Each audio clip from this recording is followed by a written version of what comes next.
మా ఛానల్కి స్వాగతం. మిథున రాశి వారు ఈ ఆదివారం అమావాస్య పుష్యమి నక్షత్ర సందర్భంగా, కాళ అమావాస్య కాళాష్టమి సందర్భంగా ఎలాంటి విధి విధానాలు పాటించడం వలన జాతకంలో గ్రహయోగం కలిగి మీరు అపార కుబేర సంపన్నులు అవుతారో ఈ వీడియోలో తెలుసుకుందాం. మిథున రాశిలో ఏ నక్షత్రాలు వస్తాయి అనగా, మృగశిర నక్షత్రంలోని 3వ పాదం, 4వ పాదం, ఆరుద్ర నక్షత్రంలోని 4 పాదాలు, పునర్వసు నక్షత్రంలోని 1, 2, 3 పాదంలో కలిపితే మిథున రాశి అవ్వడం జరుగుతుంటుంది. చాలామందికి పుట్టినటువంటి కాల సమయంలో డేటా బర్త్లు లేనటువంటి కారణం వలన పేరు యొక్క మొదటి అక్షరాన్ని అనుసరిస్తూ ఆ రాశిని తెలుసుకునే ప్రయత్నం చేద్దాం.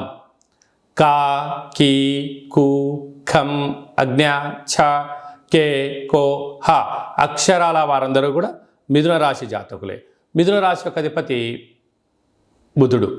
అలాగనే వీరికి ధనావాకు కుటుంబ స్థానంలో రవి సంచారం చేయడం వల్ల, ఆ రవి భగవానుడు కర్కాటక రాశిలో జలరాశిలో ఉండడం వలన వీరికి పట్టిందల్లా బంగారం అవడం, గళగళ పారుతున్న గోదావరి నదిలాగా మీరు చేస్తున్న కష్టానికి శ్రమకు తగిన ఫలితము ధనం రాబోతుంది. కనుక దీపం ఉండగానే ఇల్లు చక్కబెట్టుకోవాలని పెద్దవాళ్ళు ఎలా చెప్తుంటారో, సమయం, ధనం, ఆరోగ్యాన్ని కాపాడుకునే ప్రయత్నం చేయండి.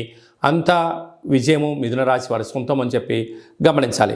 తృతీయంలో బుధ శుక్ర సంచార స్థితి తల్లిదండ్రుల నుంచి, అన్నదమ్ముల నుంచి, అక్కాచెల నుంచి మీకు రావాల్సినటువంటి తరతరాల నుంచి వచ్చే ఆస్తి మీ సొంతం కాబోతుందని చెప్పి గమనించాలి. అర్ధాష్టమ కేతు చిన్న చిన్న విషయాలకు ఆందోళన తగదు. రహస్యమైనటువంటి ధనపరమైనటువంటి వ్యాపార కార్యక్రమాలకు కానీ, ఫోన్ లావాదేవీలు కానీ, ఓటీపీలు కానీ ఎంతో భద్రపరచుకోవాలని చెప్పి జ్యోతిర్విజ్ఞానం తెలియచేస్తుంది. వ్యయంలో కుజుడు గురు సంచార స్థితి ఉండడం వలన, కుజదోష ప్రభావం కారణం వలన, అలాగనే మీ జన్మనక్షత్రం రోజున అమావాస్య రోజున వాగ్వివాదాలకు దూరంగా ఉండండి. అదియే కాకుండా నదీ ప్రయాణాలకు దూరంగా ఉండండి. దూర ప్రయాణాలు చేయొద్దు. వీలైనంత వరకు మౌనం, ధ్యానం, ఆధ్యాత్మికత మంచిది.